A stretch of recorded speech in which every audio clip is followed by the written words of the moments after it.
Thank you. Thank you. Just for a moment, let's play a game.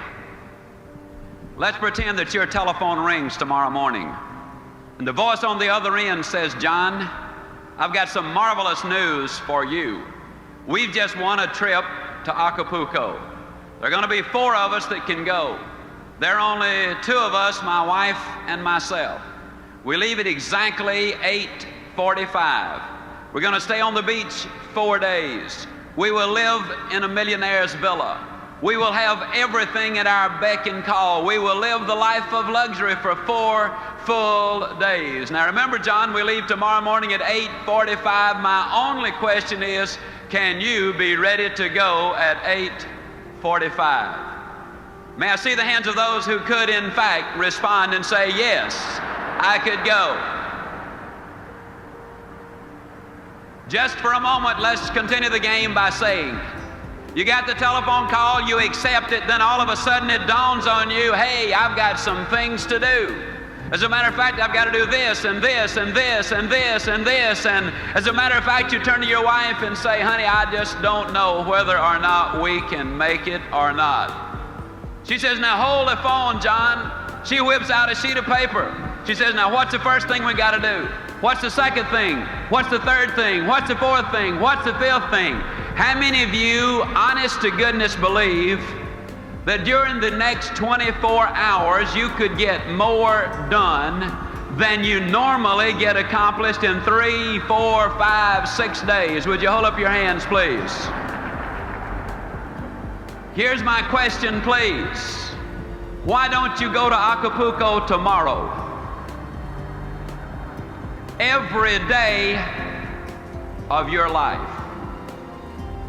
Why don't you, in your own mind, say, "Tomorrow I go to Acapulco if I get this done today"? Do you realize that if you were to do that and schedule it and lay it out, that it would be just a matter of weeks before you could, in fact, go to Acapulco at any time that you wanted to, or anywhere else you wanted to go?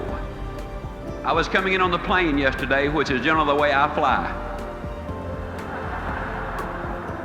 And I was seated next to an old boy, and I couldn't help but notice he had his wedding band on this finger. Now I looked at him for a moment. I said, "Friend, you got your wedding band on the wrong finger." He said, "Yeah, I married the wrong woman."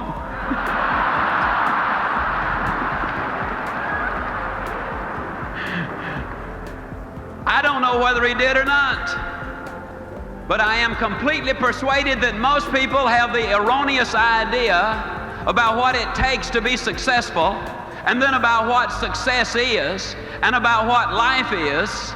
And I would like to, during these next few minutes, climb down right inside of your mind. I'd like to climb down in your emotions. I'm going to motivate you. I'm going to say some things to you that are going to have an impact, and you will, in fact, not be the same when you get up from your seats at the end of this evening. On your trip to Acapulco, there were several things involved. First of all, you had a very specific goal. Second, you had a time limit. And third, you listed the obstacles, the things you had to do in order to get the trip to Acapulco. I'm going to talk to you tonight about goals. There are 4 basic reasons why people do not have goals. Number 1, they have not been sold. Now, friends, I'm flat going to sell you on why you got to have them. I didn't say I wanted to. I didn't say I was going to try to. Didn't say I hope to. I flat said I'm going to sell you on why you must have them. The second reason a lot of people don't have goals is they do not know how to set those goals. I'm going to give you a basic formula for setting those goals that will be precise if you will follow it. The third reason a lot of people do not have goals is they have fear. You see, there's a certain amount of risk involved when you say, "This I'm going to do." even if you do not tell anyone else. When you set a goal, there's a certain amount of risk involved. Then the fourth reason a lot of people do not have goals is because they have a poor self-image. If you do not think you deserve success, if you do not think you deserve a bigger home, to be $1 million producer, to have an outstanding mate, or beautiful, well-disciplined children who are productive, if you don't think you deserve them, then you'll do things that will keep you from getting them.